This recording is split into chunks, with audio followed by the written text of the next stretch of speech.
ASRB on Monday, October the 7th at 4:30 p.m.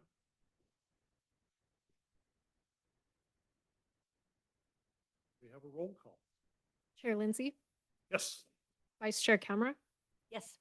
Member Taft. Members Middleman and Delgavio are noted absent. Do we have any changes to the agenda tonight?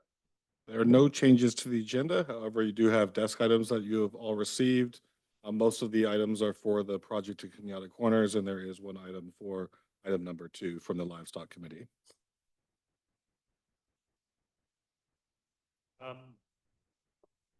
Is there anyone from the public, either in the room or online, who wishes to make a comment or statement about anything not on the agenda?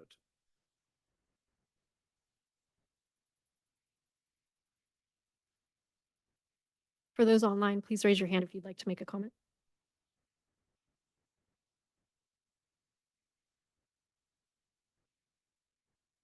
Anyone in the room? No raised hands. Consent agenda?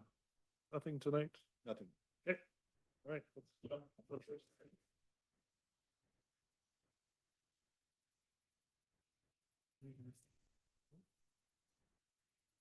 Item tonight is 3036 3062 Woodside Road. Great. Thank you, Chair. Good afternoon, board members. Tonight we have a continued review of a project at the Kenyatta Corners Commercial Center. And this is to provide 2 new outdoor dining parklets, expanded seating for 2 existing restaurants, and then an expansion of the parking lot to accommodate the currently underparked parking lot, as well as the additional seating for the 2 restaurants. On September 23rd, the ASRB reviewed the item, took testimony from the applicant and members of the public. After discussion, the ASRB outlined some items for the applicant to look into and return to the ASRB. And trying to keep on schedule additional reviews by Planning Commission and Town Council, the applicant did turn around materials, and therefore we are at the meeting today. So I'll go through the comments from the ASRB and the applicant's response and a little bit of background on those. So the first item, the applicant was asked to clarify the number of seats made available at the Village Bakery throughout the day to determine if the bakery is supplying more seats than is permitted by the CUP. The bakery makes more seats available. It should be noted that it's contributing to the parking problems of the center. And the applicant has noted that they'll need to look into that further with their tenants to make sure they're compliant with this CUP. In terms of the current application we have before us today is it's a property owner who's providing expanded seating for Bucks and the Village Bakery, also to expand the parking lot to accommodate that parking. And just kind of given the combination of the passage of Measure A, kind of the expiration of the COVID temporary orders, and the current application that's been submitted, the staff has been directed to continue the processing of this application and to find out what outcome this proposed application would have on the number of seats that need to be out there. With the second item, the ASRB recommended that the applicant revise the plans detailing some additional improvements that could be created on the on-site trail as well as the trails adjacent to the site on Kenyatta Road and Woodside Road. And this would be to address the comments raised by the Circulation Committee. So I'll pull up my screen here.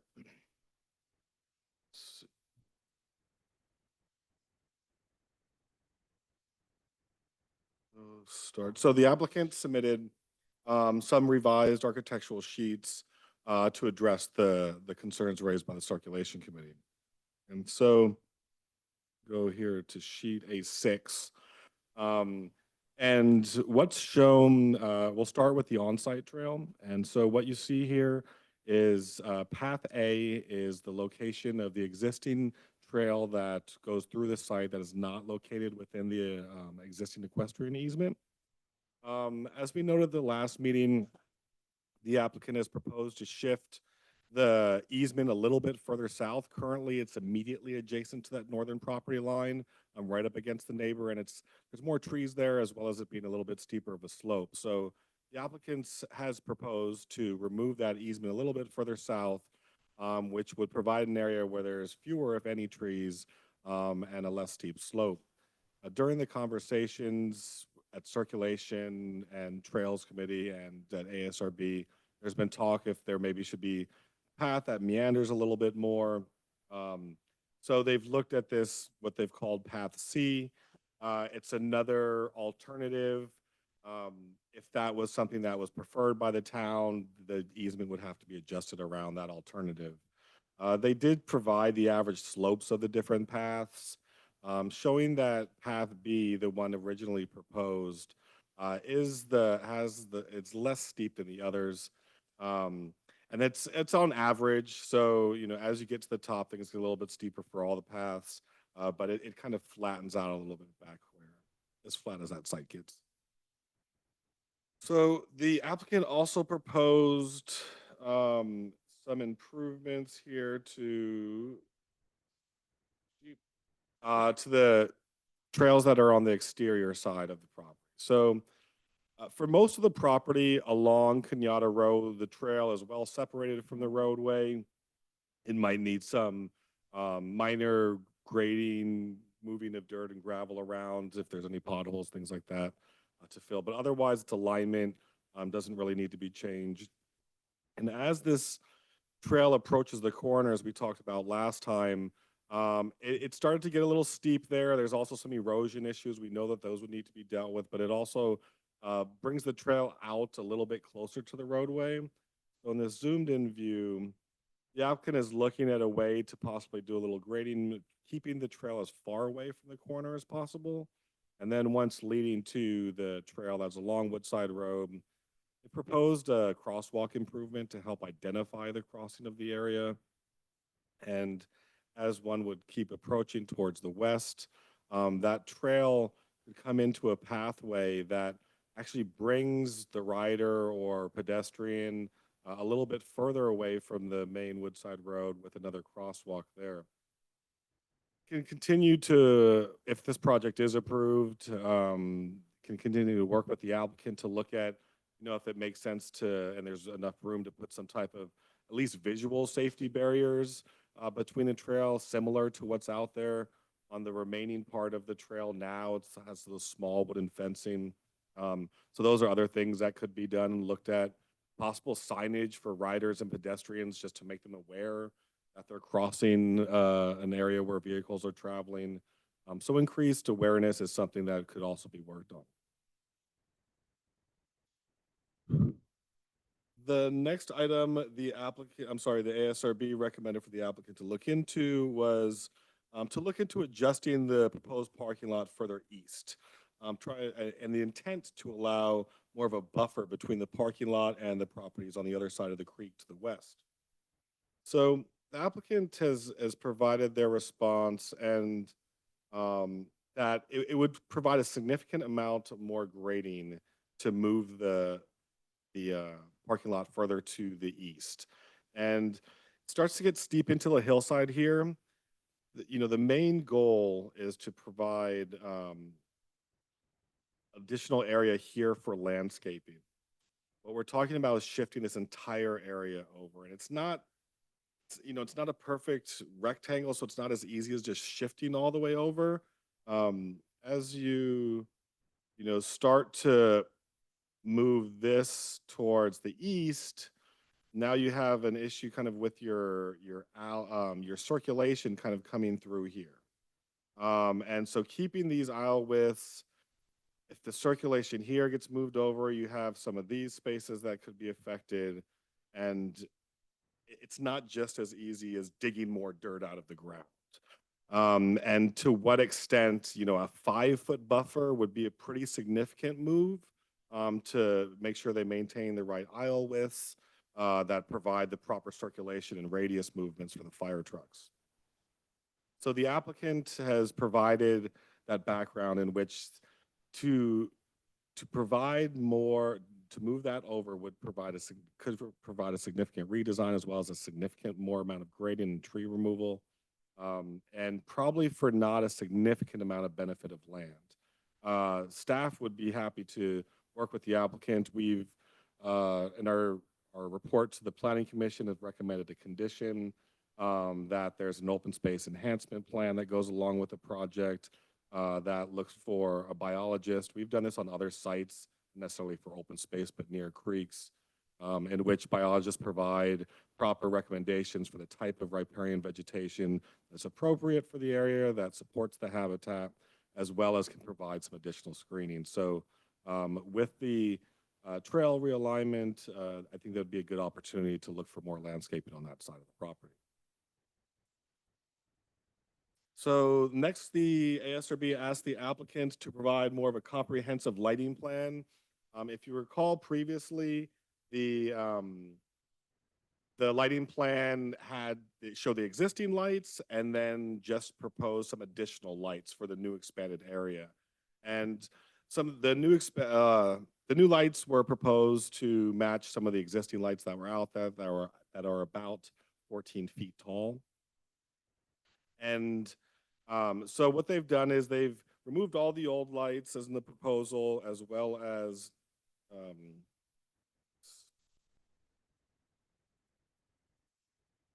they've removed all the old lights in the proposal, as well as providing new lights. And let me get to that sheet here. Sorry, just a minute.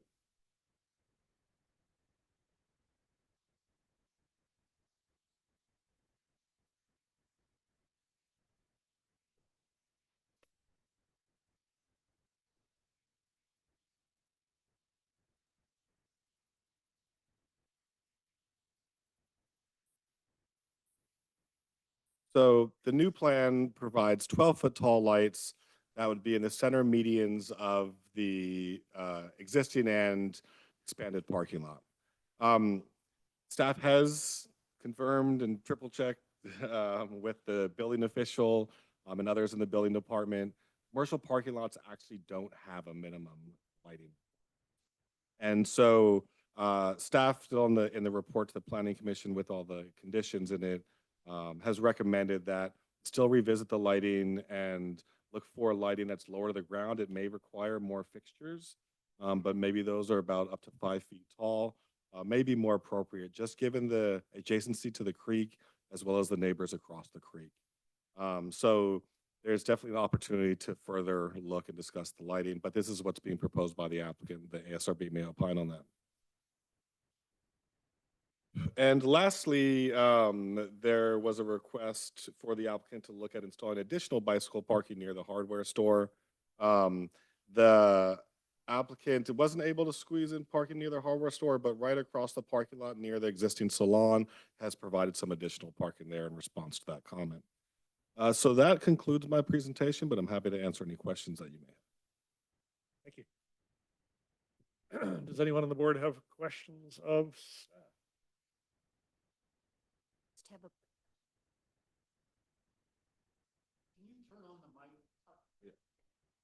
Just got to keep it right. Yeah, unfortunately, I wasn't here last week, but I've been following the developments online.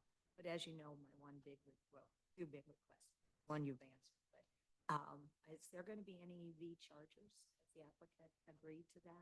So the applicant has not proposed any electrical vehicle charging. It's not required by the building code for the expansion, but that's something that the applicant could respond to if they have any comments on it.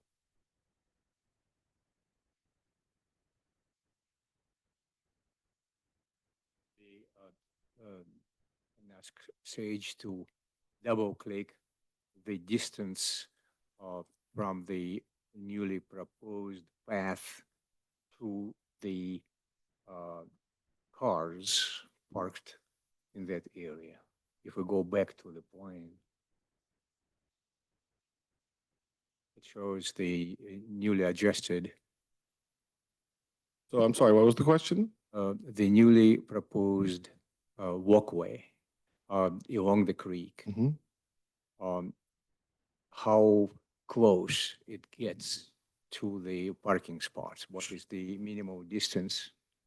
Sure. It is not, and it's possible to deduce it based on the scale but just to be explicit about it. This would be the closest point in which it gets to the trail. So there'd be a 15-foot wide easement, and the trail would be located in that easement. The easement itself is probably about a foot or two away from the parking lot itself, and the trail could be adjusted a little bit further away from that. So it's probably about 3 to 5 feet away from the parking area. You'll notice here, at this point is where the existing trail comes through the site. So it'd be everything north of here would be new. That could then connect up. So you know, if we can clearly mark the area where the distance from the parked vehicles is under 5 feet. it would be just in this area where my cursor is the closest point. So it would affect 2 parking spots there. Well, these are the proposed parking spots, so it wouldn't, I mean, it wouldn't affect them. They would be separated far enough away.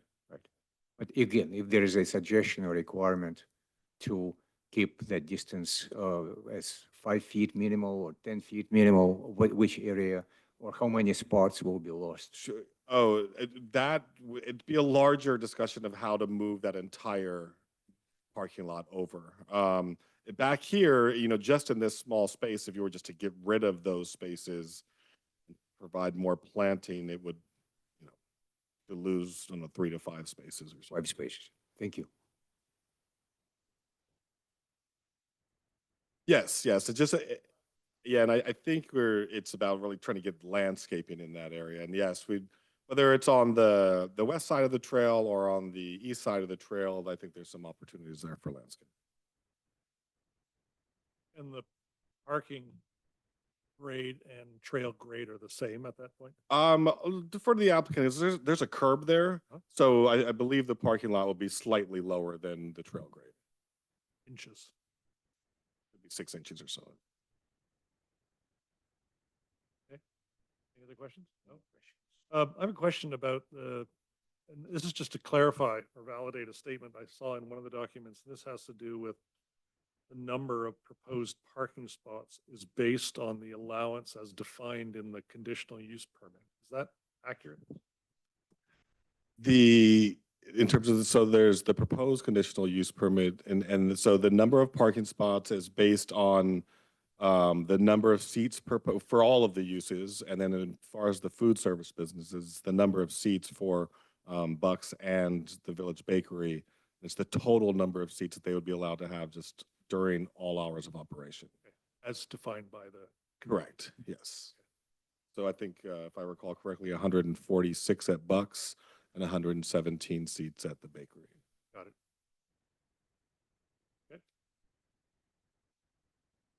Okay. Just one more clarification, just to confirm my understanding that the ownership of the Village Bakery is essentially under the same ownership as another beloved place here in Woodside, the Village Gourmet. I believe it's the same owner as the Village Pub. Village Pub, I meant to say. And some of the parking spots for the Village Bakery really will be operational for dinner time when Robert's Market will be closed. The way it's set up, the way it's proposed is that all the seats that they're allowed, the total number of seats could be used throughout the day. So during the daytime and nighttime hours. But because the market gets basically closes at 7 o'clock. There's some businesses that close down earlier. So at the nighttime, there doesn't tend to be as much of a problem. Well, But some of the other businesses, the center, they close earlier. so there is no, there was no discussion, the way I understand it, to have valet parking also available for Village Bakery. No, there has not been discussion about that. Anything else? Okay, good. No more questions of staff. So we'll move on. If the applicant is here, you wish to make a follow-on presentation, an augmented presentation or statement? Yes. Hi, I'm Dave Tanner. I'd like to clarify a few things. If Sage can pull up the plans. I think it'd be A6 is one of them.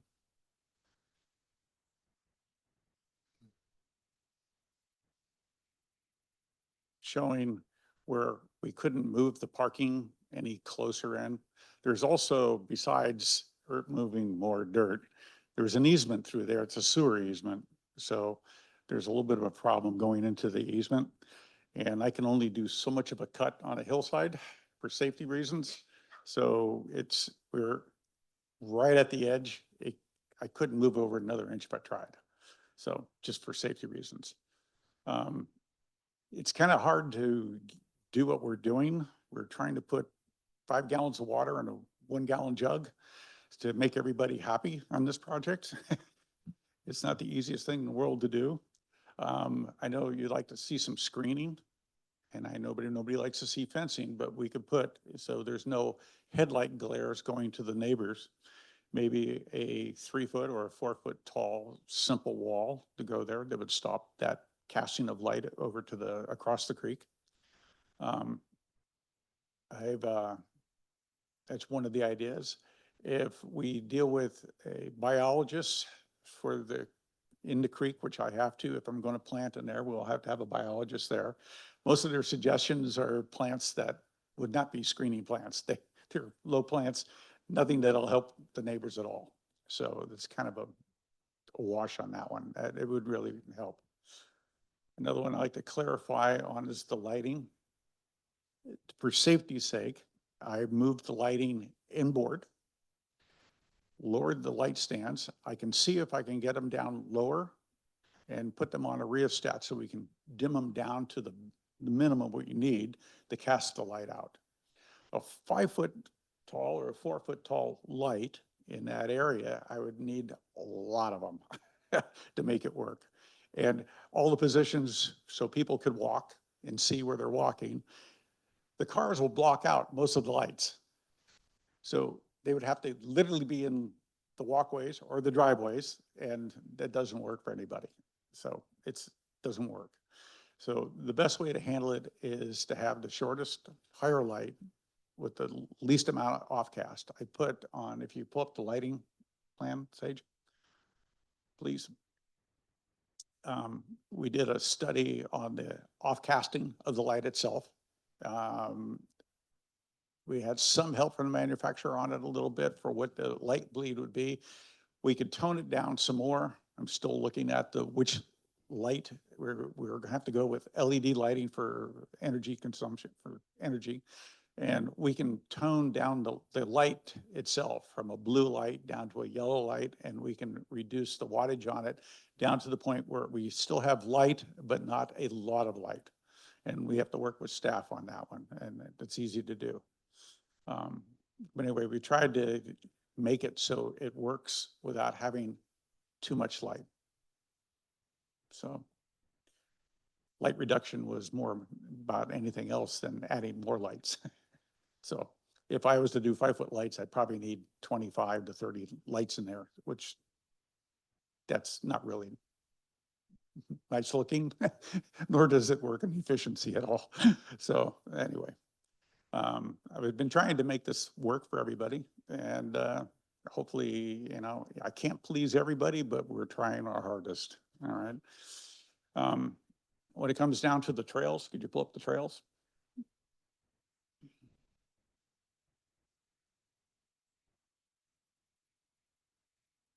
So we did a lot of studying on the trails and how they can be affected. So the best trail we came up with, Path C, which was the least amount of slope that we could get out of something with hardly adding any more length to the path at all, and still keep it out of the parking lot. This would work better than Path B, and Path A would, if the parking lot goes through, it won't be there. So in the front, on the parking lot of the center, we pushed the cars back 4 feet so we can get the trail in, still have ample room for backing cars up. And the path would be right on the owner's property itself. So that whole trail is pretty simple to do, actually. We figured it out and made it work. We would make it so it matches in with the safe routes to school, same type of materials, same way, everything they did.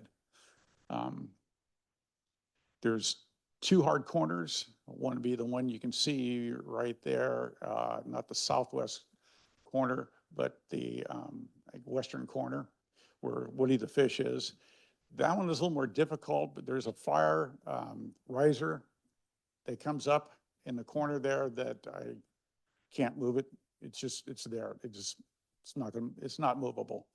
So we managed to get around the corner there and put in the walkways so somebody can see that it is a walkway, brightly colored, just like they did in all the paths to school, safe routes to school. All of this to me works. So anyway, if you have any other questions on our thoughts on this, and could you speak up a little? EV chargers? Yeah, who pays for them? Yeah, I know, that's really asking a lot, okay? So, and EV chargers, I see them everywhere now, so anyway. And most people are coming in there, they're only gonna be there for a couple minutes anyway to eat dinner or something. They're not gonna be there all day to get charged their car. Well, the employees might be there all day. The employees might be there all day. Yes, in the back, that could be possible, but yeah. Anyway, that wasn't taken into consideration, no. Any other questions? Question? Okay, Just a couple of things. So thank you for taking our original feedback from the last meeting to heart, especially here on addressing the path on Kenyatta Road and Woodside Road. I think would be markedly improved over what we have today. Lighting, I think there's still room to explore. What's the right balance in terms of height and luminance and timing and all those wonderful right. things? And a lot of that can be adjusted on site. Well, Yeah. no, Right. once you choose a height, you can't adjust that on Right. site. Right. So, I think I saw a proposed fixture of 12 feet. I think did I see that correctly? Yeah. Sage is nodding his head. We were at 12 feet. Yes, that's what the casting shows right now Yeah. on it. And we're trying to see if we can lower it down to 10. If we any lower than 10, if somebody pulls in with a truck with a camper on it, they'll hit the light. So it was also a overhead clearance Yep. issue with it. Understood. Related observation, who will be in charge of lighting the path? So the path at night, if someone walks there, The pathways, the pathway itself, the pathway itself has never been lit.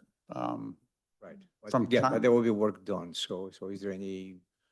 We didn't provision add any for- lighting for the pathways, no, for people walking that path? at nighttime, right? Right. Yeah, we didn't add any lighting in for that, but if you like some, we could put in low light there. Exactly. Right, but then it's also going to cast over to the neighbors and so on and so forth, so. That's all. It's Yeah. pretty typical, not the towns, the trails throughout town don't have any, like, Yeah, I don't think there's a trail in town that has pathway lights. That's true, that's true. But it's kind of Yeah. become more, a little bit more urban than the rest of the town. Right, yeah.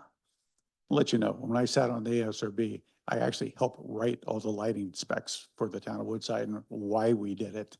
Yes. So I do understand the lighting quite a bit.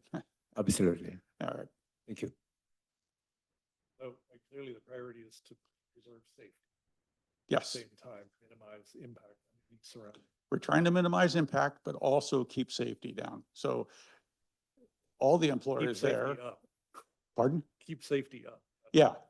Yeah, and, you know, in today's times, it's getting a little dicey out there sometimes, but still lighting helps deter from crime and so on and so forth. So, and also people sleeping out there at nighttime and all the other things that we used to find. So there used to be a woman who, when I had my office there, slept there for 3 months every night because of it was a place she felt safe. So, I think I saw mention in your response around signage for the trails. Yes, we could put signage in for the trails. I don't know what signage or who's gonna use which trail. Are you gonna make them all horse, bike, and pedestrian? Or are you gonna have one of the trails set just for horses? It's up to you, but anyway, whatever signs you would like to have and what you want on them, no problem, we can do that. That's easy. Defer that to the Trails Committee. I don't know if they have recommendations around reminding people that trails are mixed use.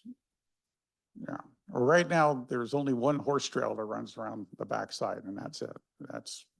There was a dedicated horse trail, which nobody uses that trail at all, so it's in wherever they want to go. I guess my last question is around the ongoing debate around the number of spots relative to the conditional use permit. And my question really is, I mean, with the food service businesses and the retail businesses, as your tenants, what do you think your role is in terms of enforcing? Well, Parking? that has been quite a bit of talk between us, all right? And one of the things is the town itself writes the CUP to the planning commission, right? They're the ones who say, this is all you can have. The landlord says in the lease, please pay attention to what your CUP is going to be. All right, it's an honor system, basically. Pay attention to what it is. So the landlord is kind of stuck in the middle between a tenant not paying attention to it, and then the town also not being the police force. So one of the things is, if this goes through, is it's limited seating, because now they don't have to change from day to nighttime seating at the bakery. They'll have their strict seating. I walked through the bakery today, counted 148 seats sitting there, which is way over what they have, but they weren't overseating it, but the seats were there. My suggestion would be, for the planning commission doing this, the CUP on it, was you're allowed X amount of chairs there, maybe one as a replacement in case one breaks, but that's it. You're allowed so many seats, you get caught with it, you either get a fine or you lose the use of your CUP for a week or a month, or you keep breaking it, breaking the rules. But right now, there's no teeth into it. It just says, don't do this. But there's no cop. There's no town cop to police it. Their staff doesn't go out to police it. They have nothing to say. It's like, remove the seats. There's no fines. There's nothing to stop the people from doing it. So they just keep doing it because they know nothing can happen to them.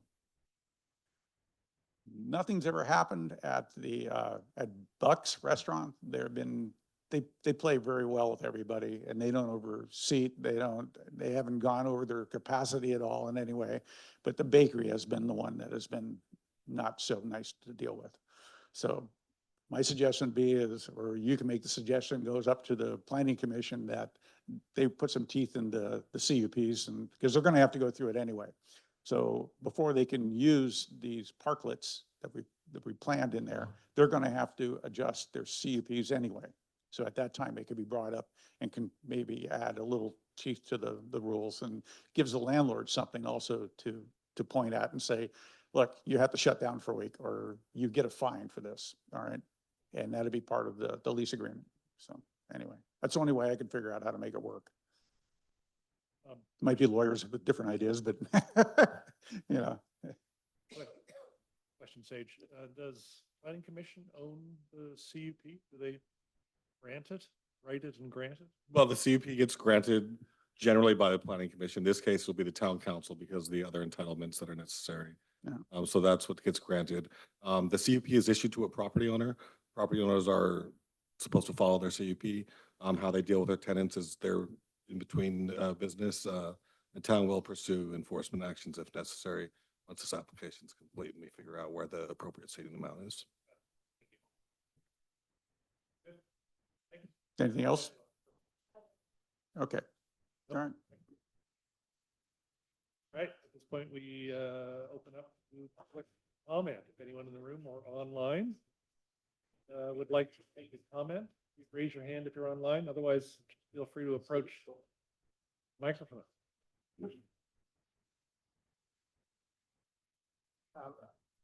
Hi, Familiar face. Steve Lubin again.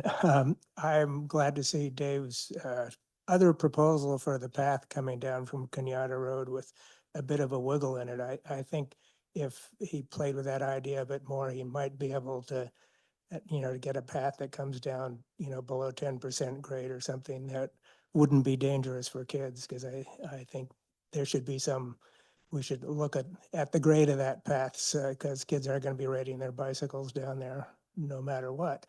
I think the path in the front, the wiggles at the western entry are going to make it, really problematic for kids to ride bicycles through there, the way it's designed. I'm not entirely clear. There is the easement in the front that, and I guess the path has been moved onto the property, but I suspect it's still in that easement. So that's an easement the town owns. As far as the back easement goes, if this were just a straight application for a use permit, there'd be little leverage to get that trail dedicated for pedestrian and kids on bikes. But this is, the applicant asking the town to give up its property right in a open space easement back there. So I think that issue should be pushed. And the other issue is I think the parking, we're talking about parking from the restaurants, but it's also used, this parking lot's also used for the employees at the grocery store, which brings me to, my big point is it would be much better if this application were considered after the town gets through its town center process, which could look at it all as a whole, including the property across the street and all the parking in the neighborhood and all the circulation in the neighborhood by all users, where we'd have a chance of maybe, getting some people out of cars and needing fewer parking spots. So, once again, the applicant's asking the town to give up its right on this property. So I think there's considerable leverage there. Thank you.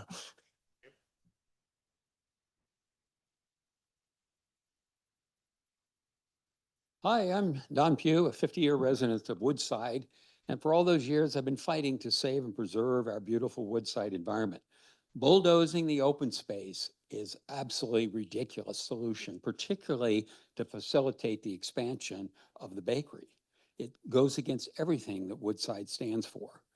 In the meeting of on the 23rd, ASB requested a couple things. Sage specifically, did you count the seats, Sage?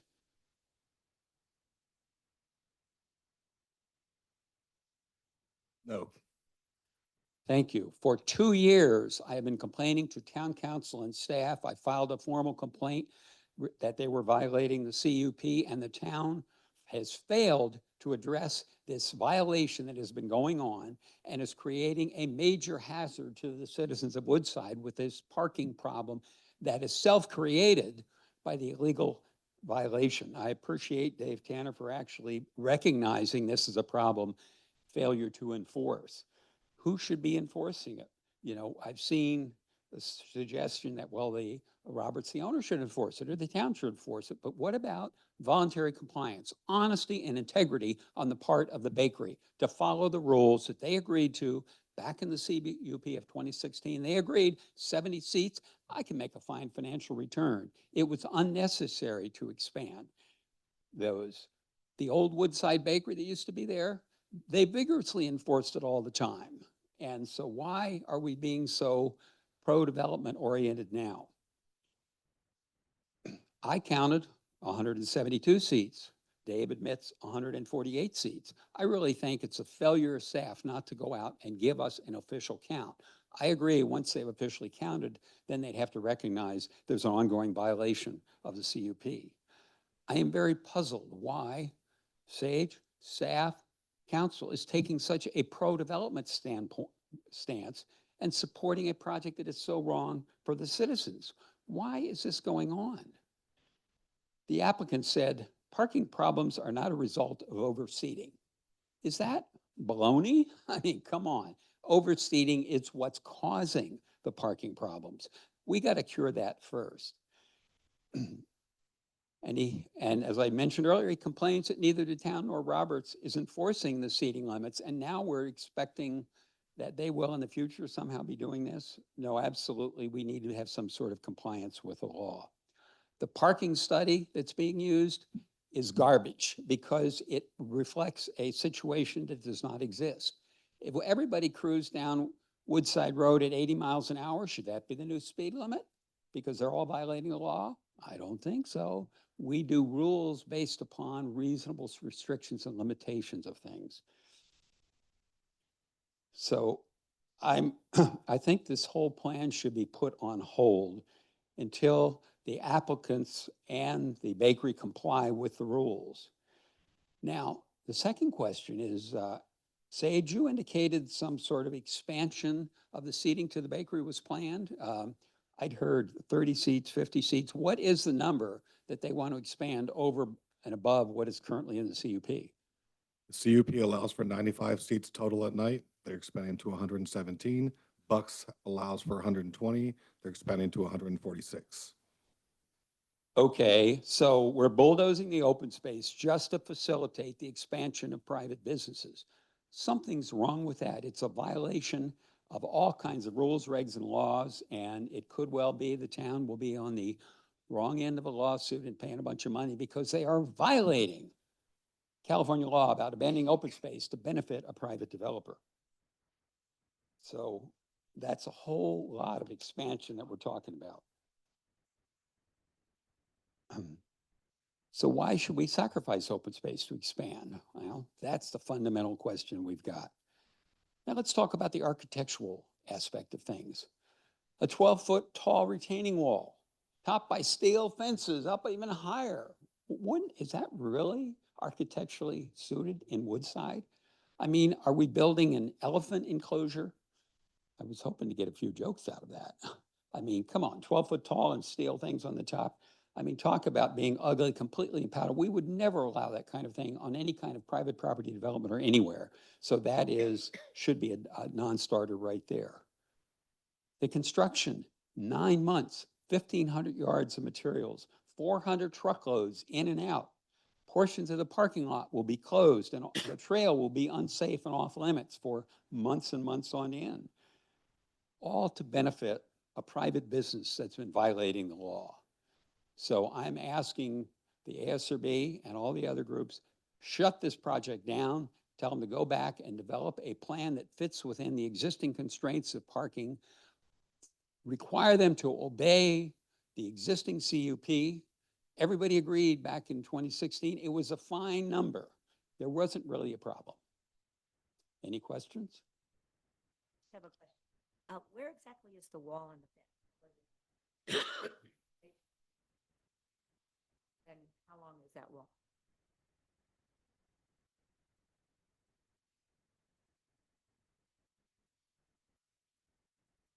It's going to be a big, beautiful wall. So this is the location of the proposed retaining wall. So it varies in height. At the shortest point, it's probably 1 or 2 feet tall, and then it goes up to about 8 to 10 feet tall, the tallest point.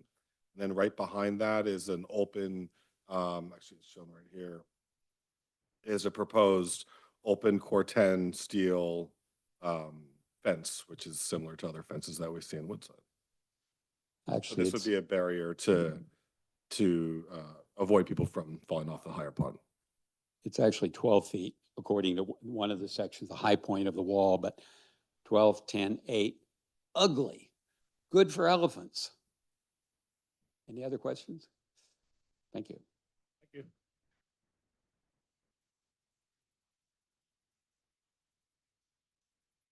Hey, gentlemen, well said. You don't have anything against tall people, do you? No. Okay, good, good. I could see over you and around you. You're a lot prettier than concrete. I want him here because this is so emotional for us. We've both lived here over 60 years. We went through Woodside Elm and all our kids went through it. We've volunteered the heck out of this town, and this is just breaking our hearts. This should not be happening. My name is Pam Roberts. Yes, I'm related. This is Mark Dickey. We've been very involved in town politics, town volunteering, school board, you name it. This does not benefit the town. It's our job as people who live here and live in this beautiful place to protect this town. And we appreciate that you're volunteering and you're listening to all of us. We really, really appreciate that. Thank you. We do not need to help the bakery make more money. No one's been policing them. I've written letters, Dawn's written letters. A lot of people on Safe Rural Woodside have written letters to the town council. The only person who's responded is Paul Gould. And he says to me, I don't know why they don't stop it. I don't know why they won't talk to me. There's just stuff going on that you write another letter, Paul responds. You write a letter to the district attorney in Redwood City. And he says, I'll look into it. And then he says, well, I can't do anything. So we're here pretty frustrated, trying to save our town, trying to keep this as open space in perpetuity, trying to protect the neighbors that live there. They bought these properties, beautiful properties. They don't deserve these fences and these lights and these cars. It's been 3+ decades that this has been open space. Why are we going to help a bakery make more money and cut down a whole bunch of oak trees? Let's get these businesses back on track where they're following the leases that they had. And then we won't have all this parking problem. And we won't be irritating the kind people that live there. That's how we feel. Anything else? Sorry to be so emotional. Holy moly. Actually, just two questions. I'm curious about the creek and the proximity. Seems to me that there's always a lot of state regulations around that, and I haven't really attended any of these meetings. So I'm just curious as to what those regulations are, distance from the creek, et cetera. And I do think Don raised it up. I think Dave raised it up as well. What's the point of a conditional use permit if you don't enforce them? So either agree to have conditional use permits, or let's just get rid of conditional use permits and have people do whatever they would like to do. But if we're going to have them, let's use them appropriately to protect the interests of the town as well as, the businesses themselves. Okay, thank you. It's our job to keep this a rural town and appreciate how beautiful it is and why people want to live here. Thank you very much. Thank you. Do we have anyone online? Do not see any raised hands. Hello, my name is Elena Vandervoort Wagner. We've had some really good points here today, as we have in the past. A couple of things that I wanted to bring up today. One is the fact that we all know and are very excited about the fact that we have town center planning coming up. I'm sure that has been well aware to you guys as ASRB committee. As have I. So I am running for District 5 Council at the moment. I've been having a lot of conversations with our mayor and with our current council, all of whom are excited for the planning for the town center. I'm very confused as to why this is getting pushed forth ahead of a town center plan. I don't know why that wouldn't be something that would be incorporated as we do a whole town center plan. One of the things I hate to see happen is repetition, where we do one thing and then we have to replace things and change it and go back over, and you lose a lot of fiscal responsibility when you do that kind of work. I don't know exactly what the plan is going to look like yet. I don't think any of us do. But that doesn't make sense to me, as we just form a very major action against very high regulations around conservation land easements, and take bold decisions around how close we get to creeks, taking out paths, bulldozing conservation land easements specifically for this parking lot. If we're going to do a parking lot, which we may need, it shouldn't be for the benefit of one. I fail to see why we would expand the bakery and Buck's seating and the parking lot. That is a catch-22 to me. It's very obvious to me. If we're going to do one, it's not going to be the other. Otherwise, there's no point. We are at capacity. It's very difficult to utilize the town center at the moment for any of the locals. A resolution does need to be found, but I'm not sure that adding more seats, I fail to see how that helps resolve that issue, and would love to see time and attention given to the town center planning before we make any decisions on what happens with the parking.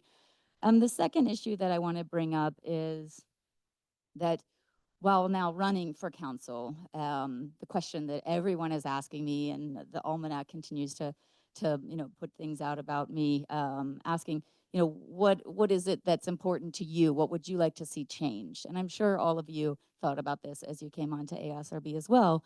And one of those, the most important thing that I have seen in my 5 years of working for the committees is, and with the town and the town council, from everyone, is that they're looking to see how they can better communicate with their community. And, we've had conversations, Sage, about how you can work better within committees, how a lot of the groups in the town can work better with the committees, how we can help the community feel that their voice is not only heard, but their impact is actually implemented when deciding these things. I think this is a very big point that you guys all have to take into consideration, because the town has been very vocal, the community has been very vocal on this issue. And if it is just decided that the local community's voice is not taken into representation in this decision, that is going to impact greatly how the committees are able to work, how you guys are able to hear the voice of the community, and how you will earn back the trust of the community, which to me is everything Mayor Shaw was working for, Mayor Wall has been working for, and I think all the ASRB committees and the town have been reaching out for multiple times trying to work towards. So I'd like to see that be your goal here on this issue as well. Thank you, guys.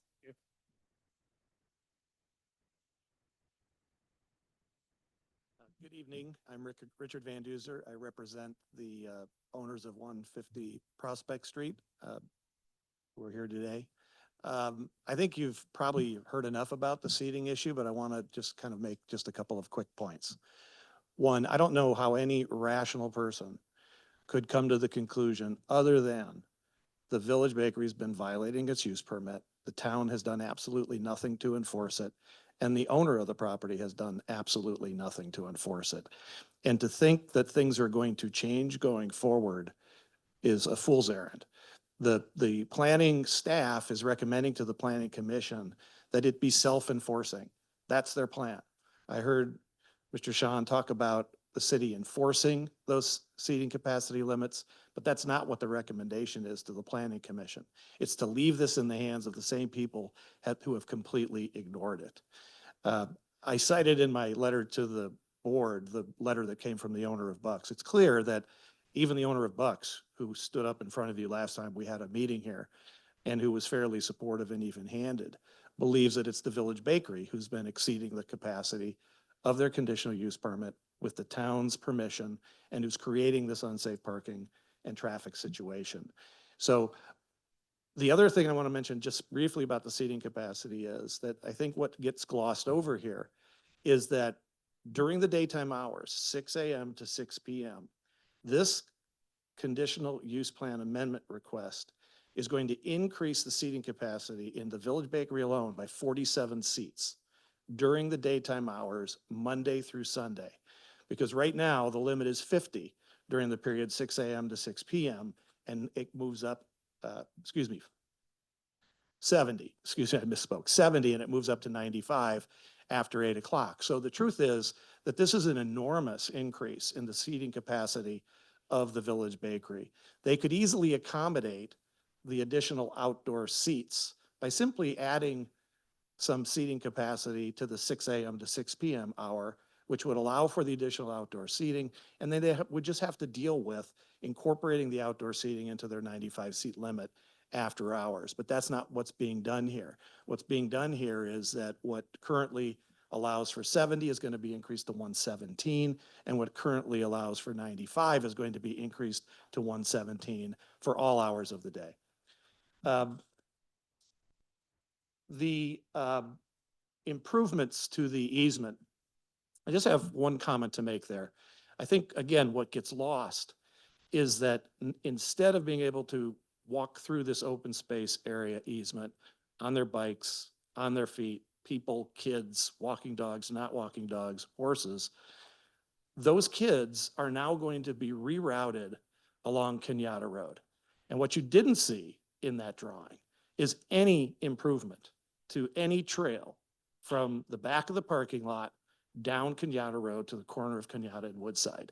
It remains untouched. It's simply unsafe. And I think if you had a kid, and I've heard people at these various meetings, all of them are concerned about the safety of their children. And just because you put a little jig or jog in the path when you get to the corner doesn't solve the problem. There could be kids walking down that street that might never get to that corner. And so to not condition this approval, if you're going to approve it, on real improvements to that path so that it's safe is a mistake. Let's talk just a little bit about the screening and the parking and whether you can move the parking or whether you can't.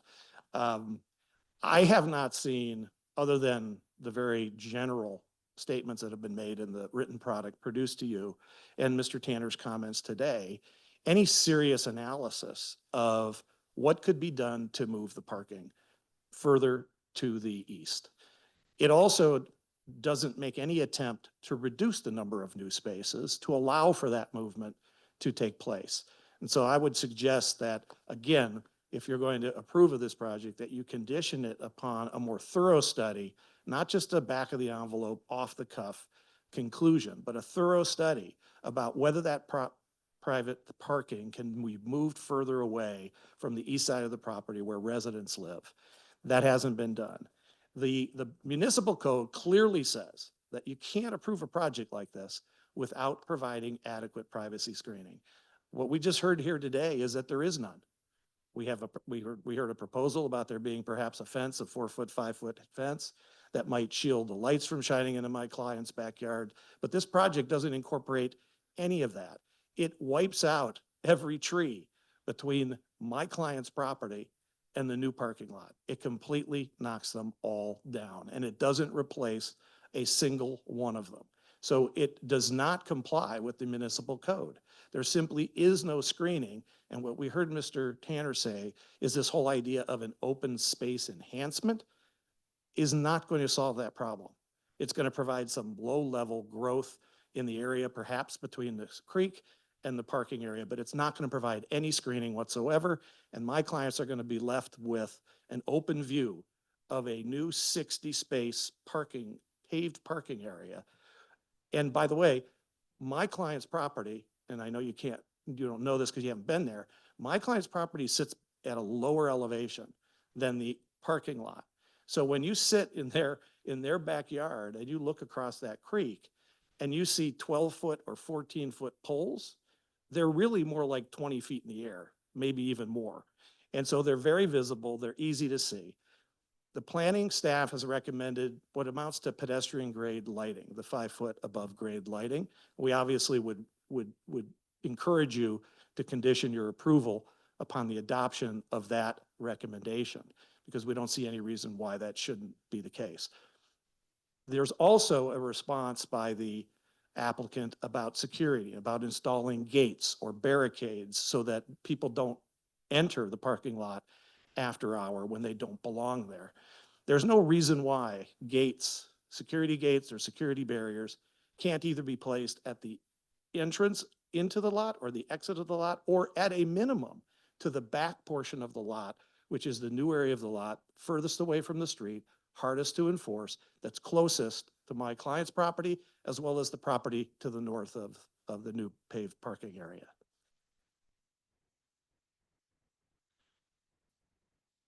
And then I just will stop by saying, I know this is not your purview, and you made that clear last time, and so I don't want to belabor the point.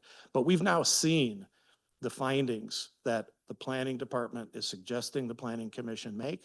We've seen the findings that the applicant is suggesting overcomes the very, very high burden of abandoning an open space easement like this. And you don't need to take my word for it. Obviously, the city and the town has their own lawyers. The applicant has their own lawyers. But I will tell you that there is no way the abandonment of this open space easement will survive legal challenge. They just cannot make the findings required by the statute, and it's very clear from their submissions that they can't.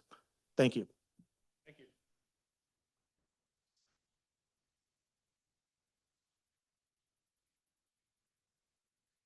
So do we have any hands raised online? No, we do not. Okay, we'll continue. Do we need a break? Okay. Happy to take a break if you need. Good afternoon. My name is Lee Prince. I'm not that tall. I'm glad to be here with you tonight. I have been online most of the other meetings. I'm a land use attorney with Roberts. So I first want to talk briefly about the applicant's efforts to revise the plans that have been made. I've been a part of these efforts, and I just kind of want to highlight a few of them. They really have tried to respond to the committee comments as well as the community comments. After the Trails and Paths Committee, I actually reached out to Liz Kerr and had a nice conversation with her about the safe routes to school. She and I were actually one of the ones that talked about, well, how do we make this trail safe for equestrians, for the kids biking to school? You know, how many kids, how many equestrians are using this? And one of the things we did talk about was potentially putting up signage that notices, hey, kids are going to use this trail, you know, within the half hour around the start of school and with a half hour around the end of school. This is fairly consistent with California State Park guidance on multi-use trails, where they put up signs for bikers to pay attention to their speed when they're sharing, you know, the pathway with an equestrian. Similarly, we did a little bit of research and looked into the state parks guidelines on grades for trails for children versus, you know, more experienced riders and that kind of thing. Anything under a 10% grade is considered safe for children to bike on. All of these trails, paths A, B, and C that are proposed for your consideration are all approximately around 6%. So effort was definitely made in looking at this to make sure that the grade that the kids will experience is pretty similar to the path that they've carved through there now. And I know there's been a lot of talk about there's no benefit to the town, but I do think that improving this trail for all users, as well as improving the trail along Cañada, is a benefit to the town. You know, the center is paying for that. The town, I think, used to want to try and do that, but didn't have the resources. So this is a benefit to the community. I also just want to kind of highlight again that even when the trail gets close to the parking lot, there is a curb, right? The kids are going to be safe biking to school. Cars are going to see them. I think everybody in the community knows it gets used that way. And then I also want to say after that last meeting where applicant's attorney, Richard, talked about the fact that nobody had reached out to them, I did reach out and make a phone call and ask, what can we do as the applicant to assuage your concerns? You know, and we talked about those options, about the fencing, about the additional planting, and about the gates. Christine looked at the idea of the gates. I talked about all these things, and we figured out, you know, what could we do? We agreed that we could do some planting. Hopefully they do provide more screening than maybe Dave suggested. But so far, no resolution. There was nothing short of just don't build this that really seemed to hit the mark there. But the applicant is trying to address those concerns. Now I just want to talk a little bit about the outdoor dining.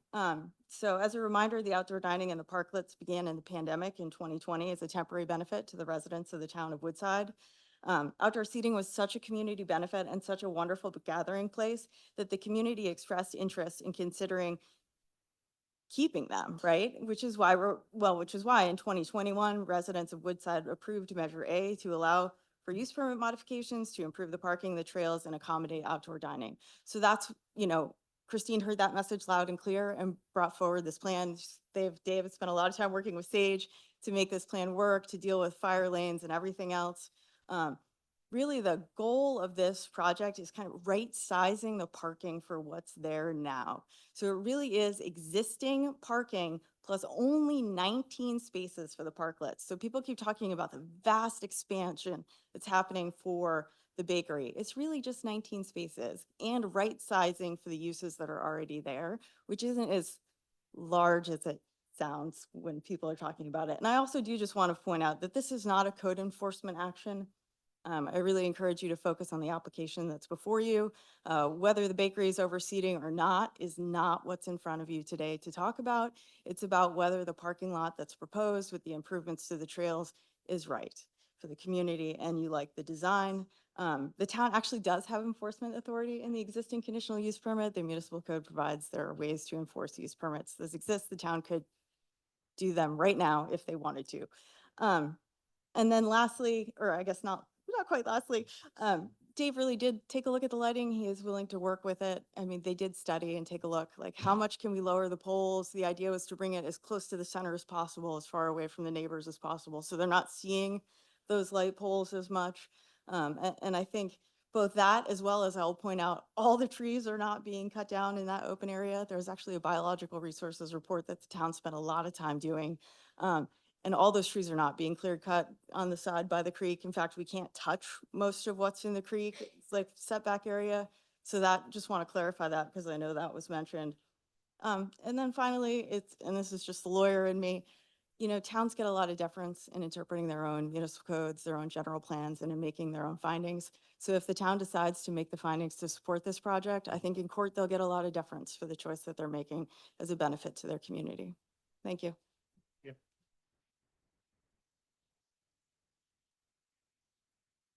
Still no hands on that? Still no hands. Okay. Hi, my name's Andrea Bunt.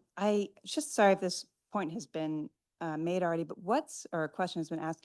How many parking spaces exactly are required to keep the outdoor dining as it exists today?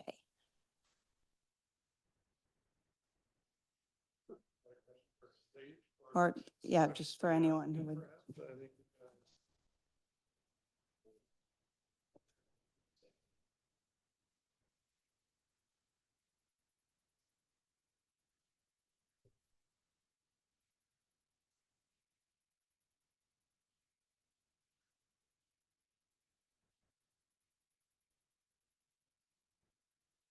I think outdoor dining is only using 6 spaces.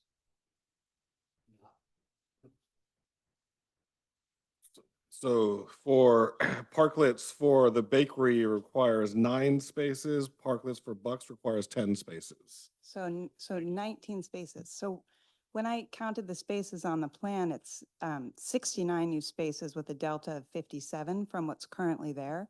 So why is there such a, I mean, couldn't 19 spaces you just get by, having a little gravel at the end of the parking lot and not doing anything so extreme? There's a delta of 34 spaces. There's a total of 155 now with a total of 189 proposed. Well, if you go on the map and you count the number of spots, it's actually 69 from exactly what exists today. To that plan is 69 new spaces. There's a number of spaces that have to be removed for the Right, I think that's parklets 12 in the back. in the back. So there's a total right now of 155 and there's a proposed 189. That's a delta of 34 spaces. Right, I get the delta of 34 on paper. I'm just saying when I count the number, it's like, if you look at you can count it. If you look at the new parking spaces, the new are 69, you're losing 12 in the back. So that's at 57. There's some on the back on the sides as well as the parklet areas. The sides are for the fire So lanes. the parklet areas, is that where the outdoor dining is or what's okay, so so from what exists today is counting the outdoor parking spaces that are being used as outdoor dining as existing parking spaces? Yes. Okay, I still, I don't know, we can count, but so what's required to keep it is 19? That is for the parklets. So the property currently does not comply with the requirements for all the spaces and all the uses now. So they're bringing it up to code as well as supplying the parklet dining as well as the changes in hours of operation. Okay, could you just pull up the map one more time? Sorry, I didn't want to.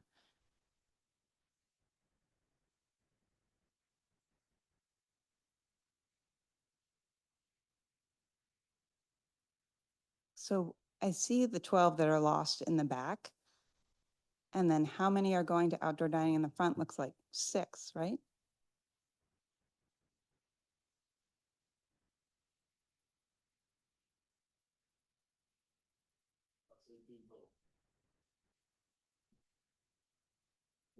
6, 11 in the front.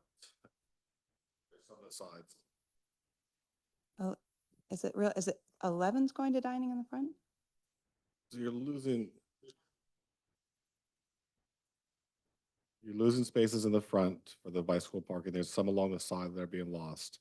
So those aren't, the ones along the side, don't And actually there's exist now. some as spaces parking. being lost to readjust spaces to be wider. Currently, they're only 8 feet wide, proposed to be 8.5 feet wide. Okay, it's just, I've counted it a bunch and it's just not, it's just not adding up from what exists to, because in the back, if you go to the back and you count all of the new ones, it's in the black area is 69. And then you lose that last row, which is 12. You'll see that there's currently 50 spaces that are 8 feet wide. And then those are going away to increase the width of spaces. So you're losing some spaces as you widen the overall parking lot. Oh, so the parking There's- spaces themselves are. There's parking spaces, there's widened. aisle widths that are also being widened to comply with the fire district requirements. Okay. But it's 19 spaces that are required to accommodate the outdoor dining. For the parklets, it is required 19 spaces. Okay, thank you.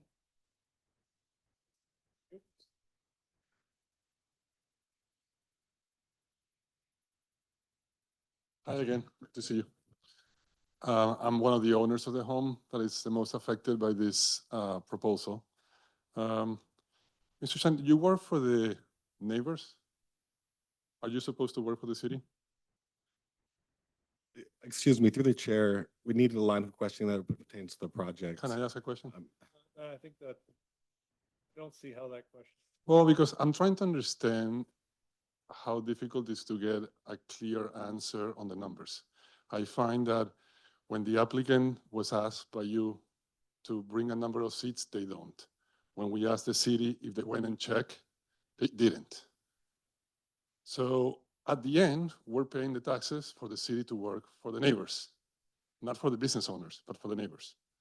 And we ask a question and we get no answer. I mean, you know exactly how many light bulbs I have in my house right now. But they do on the map. They know and they inspect it and they go and check to approve it. How can they say that it's so hard to get a number of seats? We got 3 different numbers today, again. And one of the members on the committee last day said 177. Today they said 140. The other one said 160. We're talking about the parking spaces. Somebody says it's 6 parking spaces. Somebody says it's 8. Somebody says 11. I'm having a very difficult issue on understanding simple numbers, on having such a hard time. But that's for you to decide as a architectural committee. So can I share with you that sort of how I was enlightened on all of this since our last meeting? So there's an issue of enforcement, I think we all acknowledge. Yeah. Right, which has to get addressed. That's not within the charter of this committee. Correct. But I think it is a very real issue, and I think we would all agree. What I came to the realization after last week's meeting was that conditional use permit dictates the number of spots that we need to provide, not the number of tables and chairs. It's the conditional use permit allows for a number of spaces as defined by the CUP defines the number of seats day and evening for the restaurants and for the retail space. That's correct. Yep. One parking place, streets doing it, So I think we were looking, again, from my perspective, we were looking at the problem backwards. We were trying to go count tables, and then when we already know that we believe there may be an enforcement issue, they're exceeding the CUP. So we're looking at the problem the wrong way around. The CUP should define exactly how many spaces we should be accommodating. I think that's an accurate statement.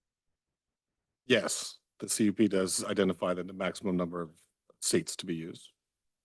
And right now the CUP is it's 70 and 90 and 122. And it's being complete. And for that, the parking is in the right size. No. Okay. So that's for you to define. For me to define as a neighbor is, last week I addressed that I have no consideration has been given to our property. No consideration has been given. Their legal attorney just called my lawyer and just said, what do you want?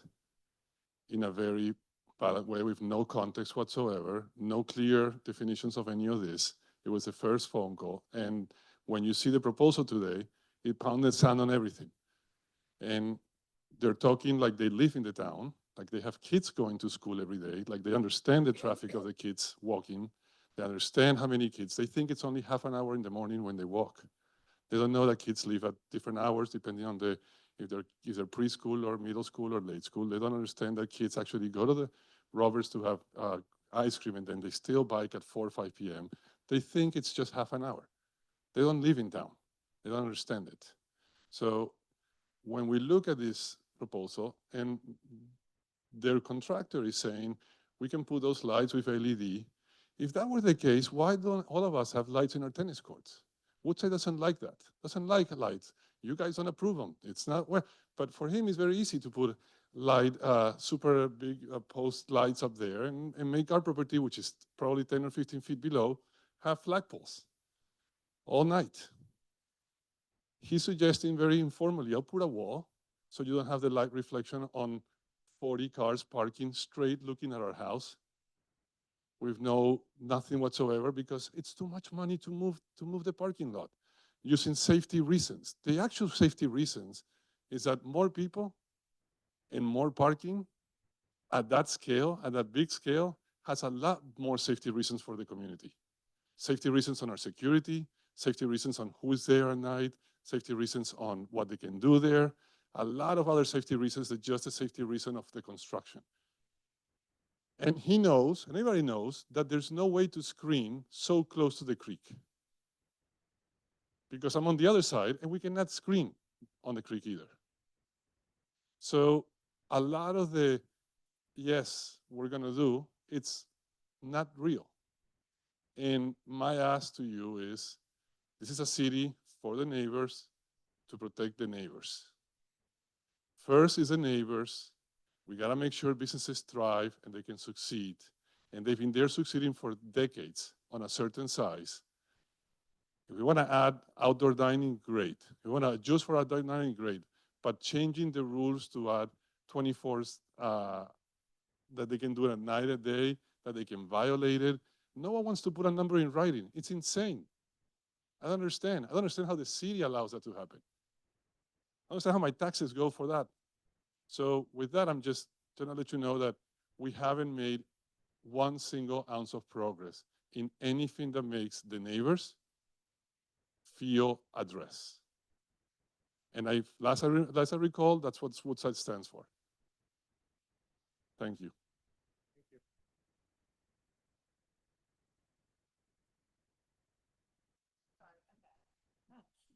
I just wanted to follow up on your point. I have 4 kids, 3 of them are in the school, and I do walk through the parking lot on average like 7 times a day.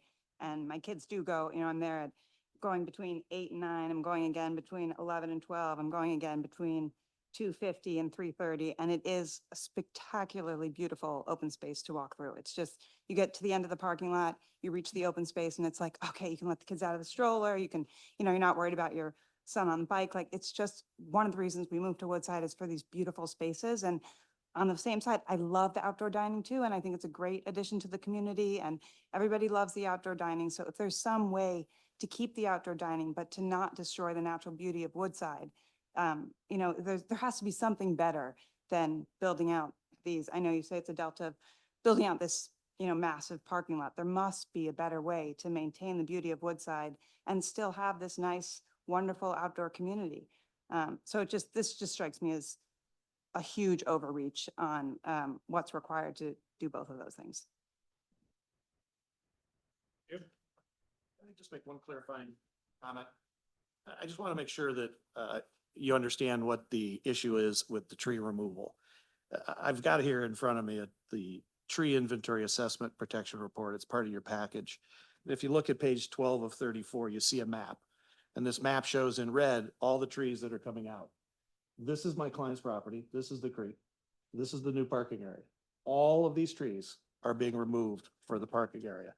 The photograph is of those trees. So every single tree on the west side of the creek, between the creek and the new parking area is essentially being removed unless it's within the corridor itself.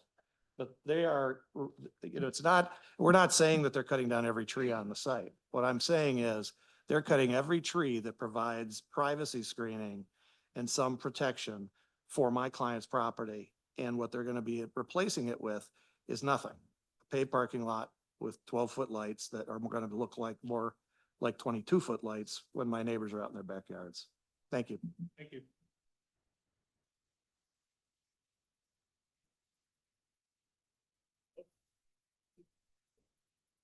Yeah. Just to clarify, the outdoor dining today works wonderfully. It's fine. I think the actual consumption is 6 or 7 spaces. That's it. So we don't need any massive expansion. I think everybody wants to have outdoor dining. I think it was one of the things in Measure A that distorted the vote a lot. No one really in Measure A realized we're talking about bulldozing the open space. It was all about outdoor dining. But the real question on this enforcement, now we all agree there's a lack of it. Sage, why hasn't the town enforced the rules? The town councils provided their direction. They provided a response to you in processing the application that's before us today. How did the town council vote on making that decision? I've asked that question multiple times. How they communicated to staff to say, don't enforce the CUP. Spoken to the town manager. You can follow up with the town manager. And that is the problem right there, is it's been a failure to communicate and be honest about it. I believe there was a Brown Act violation where the council independently decided amongst themselves, let's not enforce the CUP, and communicated that somehow to staff. I've done a public records request saying, how was this decision made? Who did made it? And when was it occurred? I've gotten 0. So right now we got a whole bunch of rather questionable issues going on in this thing. So we should be turning it down until we get answers to all of that. And certainly bulldozing open space should have been the issue 2 years ago. Said, nope, can't bulldoze the open space, find another solution. Yep.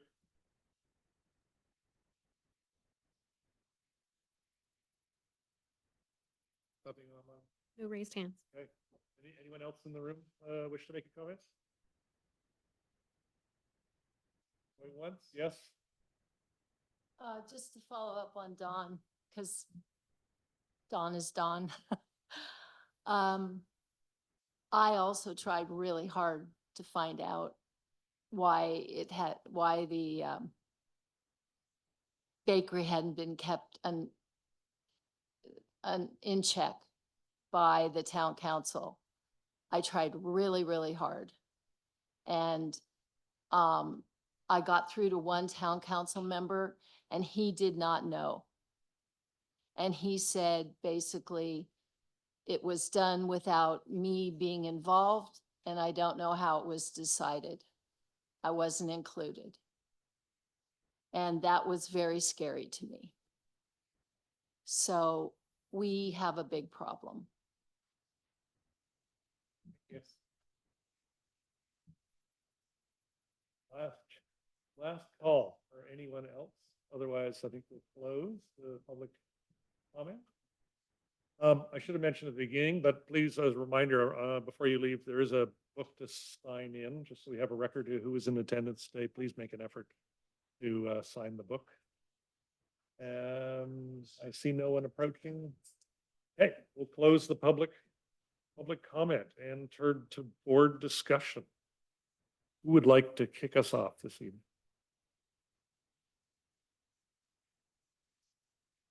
I'll go first. Wow, oh boy, this is like a movie. It's complicated. I mean, this is a very complicated issue. All of the enforcement has nothing to do with this committee. And I think that's where you go to the town council meetings and talk to the town council. What we're really looking at is the site and how it's kind of being put together. The interesting thing about this, I believe that I know when I voted for Measure A, everyone agreed that they needed more parking behind this place. And you might worry about safety back there on the paths, which I've fallen down a couple of times. But with not enough parking, people are lined up Woodside Road. They're over at the church. They're over at the library. They're at the school. That parking is needed, and that is something that the town voted to approve, extra parking. So while I think that there's a lot of issues, I mean, a lot, screening, lighting. I agree with Steve on slope. I'm not sure I like that 10% slope on a kid's path. But as far as it goes, taking this project farther, I think it would be more beneficial for you to talk with the town planners who have been working overtime on this housing plan and have been, I'm surprised we have any town planners left.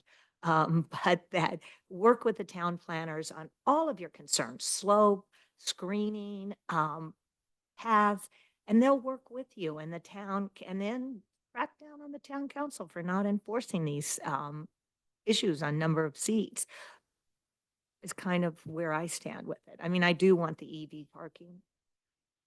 And I missed the handicap parking that was out front that they took from the park place. Having been on crutches for 2 years, that was awkward when that went away. So I think for safety point, this project does need to move forward.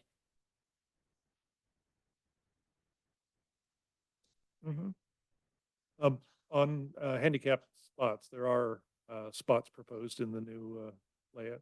Yes, this has been reviewed a couple of times by the town's CASP consultant who reviews all the ADA requirements. Just wonder if the CUP numbers, they are basically, CUP is a public record. Yes. So I understand there's a question who was responsible or who should have been responsible for getting the numbers. It seems to be if we address the problem the way Don mentioned, really it's how the CUP numbers relate to the number of the parking places which this project targets. So does anyone know or has had a chance to look at the CUP numbers as were approved?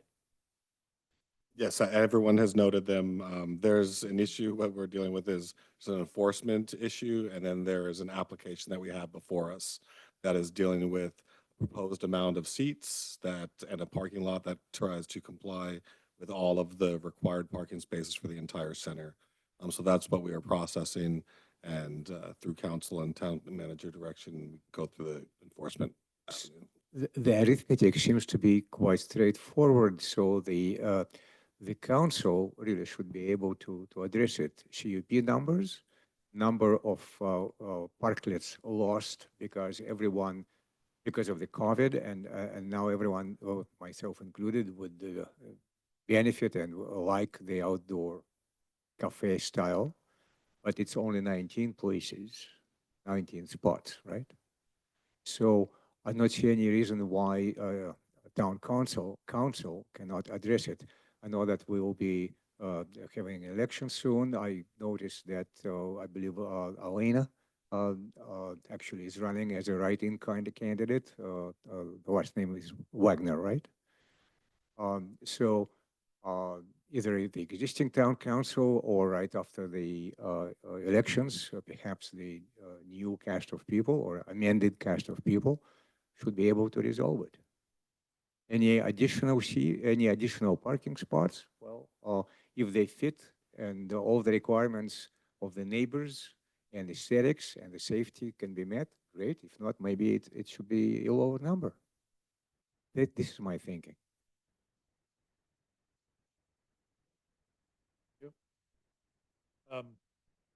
Yeah, I think I would sort of summarize my position on this is first, thank you to the applicant, David, for at least demonstrating the receptiveness to the feedback we gave the last time and how to address some of the issues that we raised. Thank you for that. I think the lighting in particular, I think was still an issue to be resolved. I think more work is required there should this project go forward.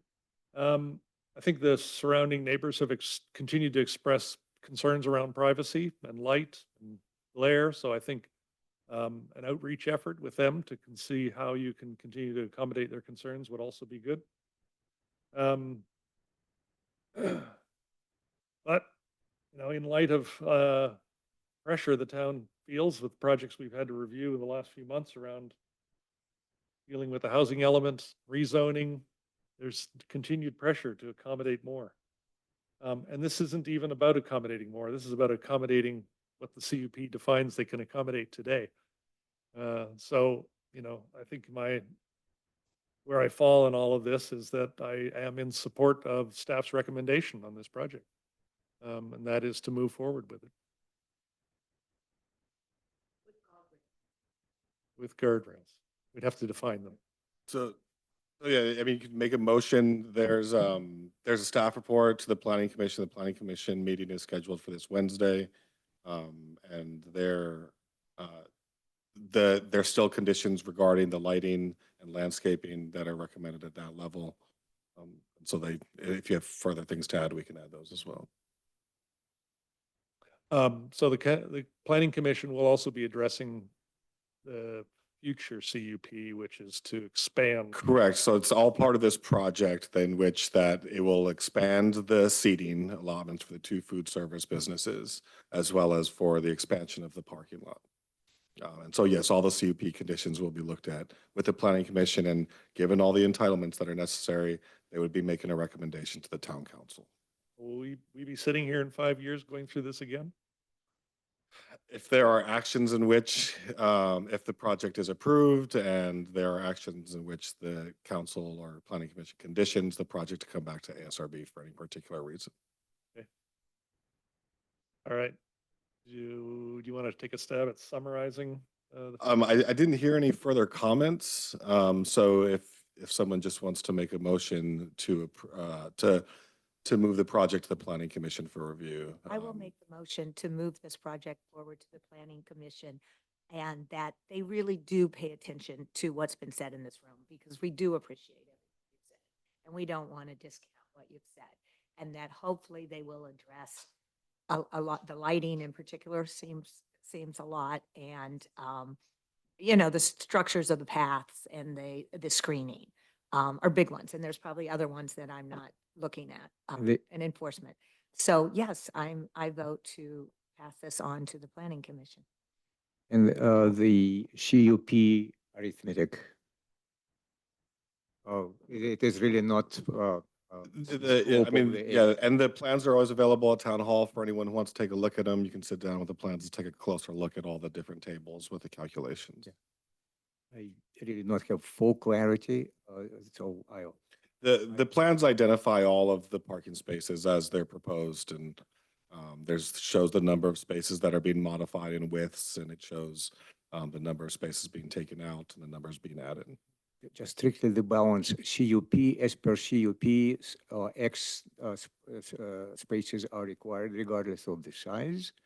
Then I believe 19 spaces must be there based on measure A, because they were taken away by the expansion of the outdoor seating. And that's the minimum number. Everything else is. It's what's being proposed in the application. Measure A didn't have a specific number of seats being proposed. It strictly talked about having outdoor dining in front for the parklets, and to accommodate that, to allow for expansion of the property in the rear for parking. Right.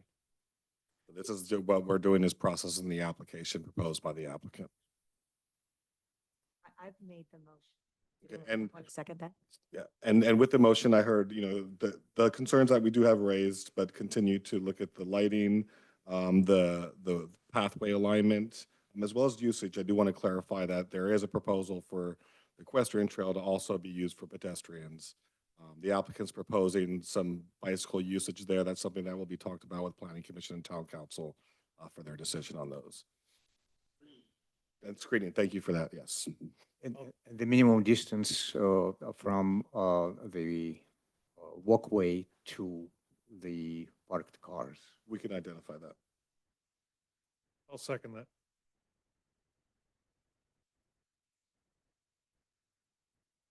Chair Lindsay? Yes. Vice Chair Comra, Yes. Member Taft,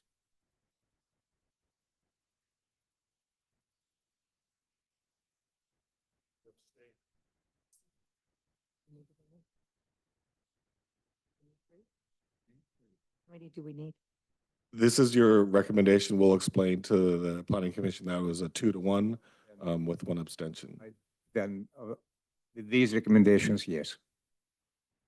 So we have a 3-0 yes. Thank you. Thank you all. I know it's hard. Okay, moving on to the second agenda item. 300 Family Farm Road.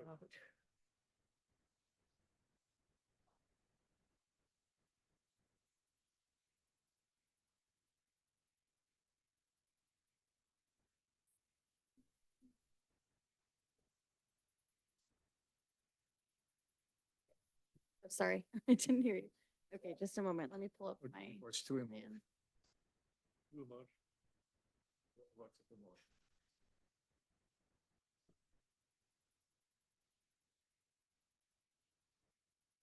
Okay.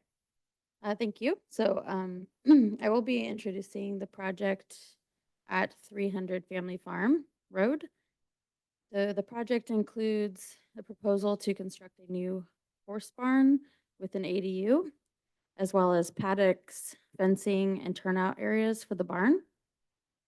The project includes a second driveway onto the property, which requires a second driveway exception for review by the Planning Commission.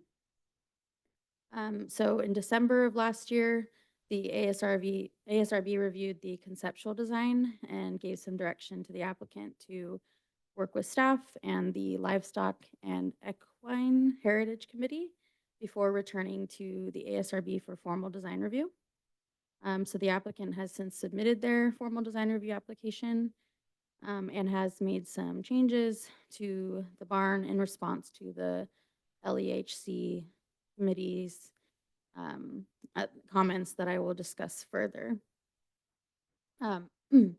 The property is currently developed with a main residence as well as a swimming pool and some accessory structures, and that's in this portion of the property here. The property is approximately 6.5 acres in the SCP-5 zoning district. And so it includes a new horse barn here in the southern portion of the property. It'll be located in an area that is relatively flat with a few trees. Let me go to a close-up. 1 second.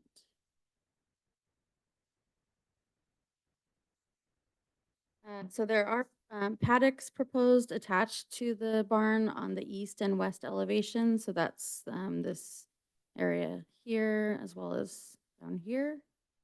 And turnout areas for the horses for grazing. That's in these like gray areas. A new driveway into the property is proposed to serve the barn and ADU. And so that's located right here. This is the driveway opening. And it provides a fire truck turnaround, like a circular pattern here. The additional driveway, as I mentioned, does require Planning Commission review for a second driveway exception.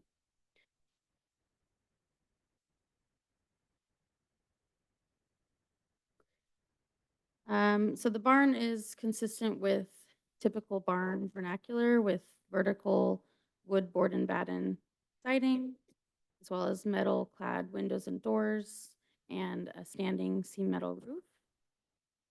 The applicant did make some changes based on the feedback from the LEHC, such as incorporating an ADU to clarify the upper loft space, removing one of the upper floor balconies and only including one for the ADU, as well as changing some of the, changing the stall doors from glass to wood. So the application was sent to the LEH subcommittee for review, and they did send a comment letter which was provided as a desk item. So just to summarize the comment letter, it discussed recommendations for the applicant regarding ventilation, some exterior design to support social interaction, containment, insect control, protection from the elements and predators, as well as some interior design for flooring, drainage, water fixtures, natural light, and safe ingress and egress. Staff has also provided the comments to the applicant. So to the extent possible, the applicant should consider implementing some of these recommendations in their design. Additionally, if the project is approved by the Planning Commission, the applicant will need to submit construction plans that provide additional information that show compliance with building code. And those construction plans will also be reviewed by all departments, including planning, building, engineering, fire, and county health. That concludes my presentation, and I'm happy to answer any questions. Thank you. Any questions for staff?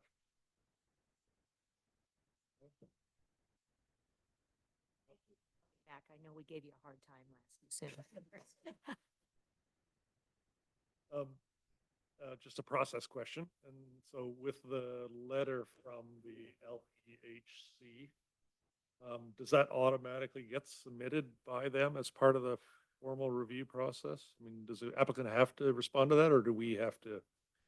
So if you look at the items that they've recommended, they're really technical items around. So those details are something that we'd see further with the building construction. Okay. So these are things that they'll have to meet certain building code requirements, and then these are things to take under consideration. Ultimately, that committee will need to sign off on their stable permit to bring horses onto the property. But these are all recommendations. I mean, the only physical really thing that would maybe change here is if the wooden doors were maybe changed from a single door to like a Dutch door that had a split opening. These are things that the applicant can consider as they move forward. It does still need to go to Planning Commission for the second driveway exception due to the technicality that this driveway serves 3 properties. Right. And on that, does this board make a recommendation to the Planning Commission? That's correct. And so similar to if it didn't go to Planning Commission, you'd be making the recommendation to the planning director. So in this case, because of that entitlement, the Planning Commission will make the final action on the project. Okay, thank you. Yeah, no more questions.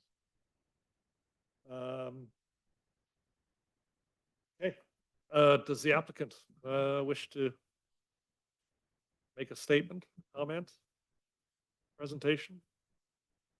I'm not building a parking lot. Thank you. I'm Carter War. I'm the architect for the project. I want to thank staff and the ASRB, for your time tonight. Taking your direction, and the direction of the Livestock Committee, was pretty natural gestation, for the project. It helped us, to redefine, and separate, the parts of the building that were for housing, from the horse facility. But we definitely wanted, the ADU to be integrated, into the experience of the barn. We feel very comfortable with that. We're really comfortable that the Livestock Committee didn't have comments, related to that, interaction. It would seem that their major concern, from their original comments, has been fully satisfied. We've received the Livestock Committee's, comments, and share our concurrence, with SAGE's understanding of what they are. They're essentially technical. They're really about air changes, really about some details that we would naturally, as part of, the gestation of the design into construction documents, would be, reviewing then.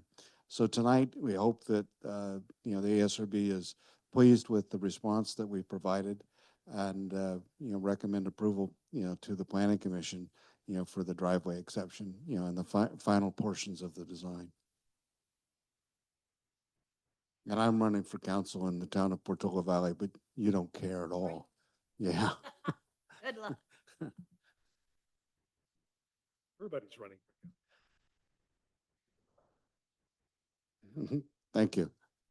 Question about, is there any, I'm looking at the plan for the ADU specifically, and I see what appear to be sliding doors, Yes. in the living room that overlook the stalls. Yep.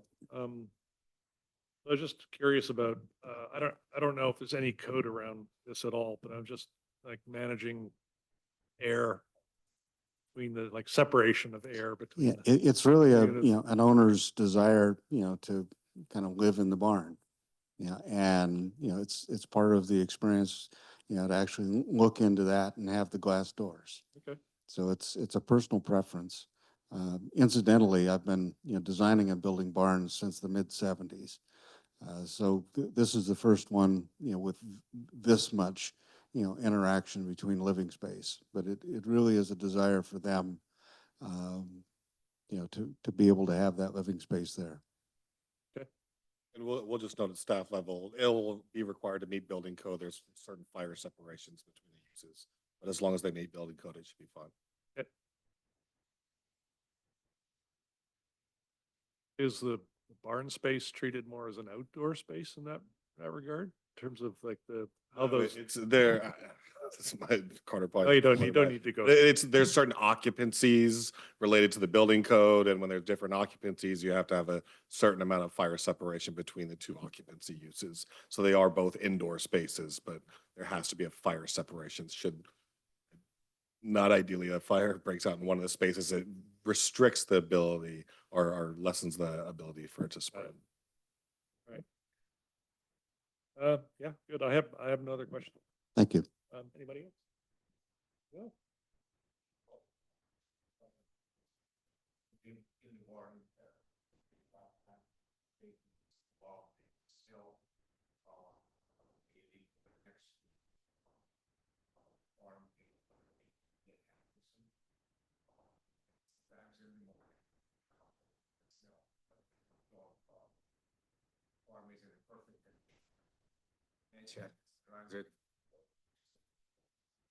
For a farmer, that's the smell of money. Okay. Good. Thank you. Open it up for any public comment. A reminder anyone- for those online to raise your hand if you'd like to make a comment.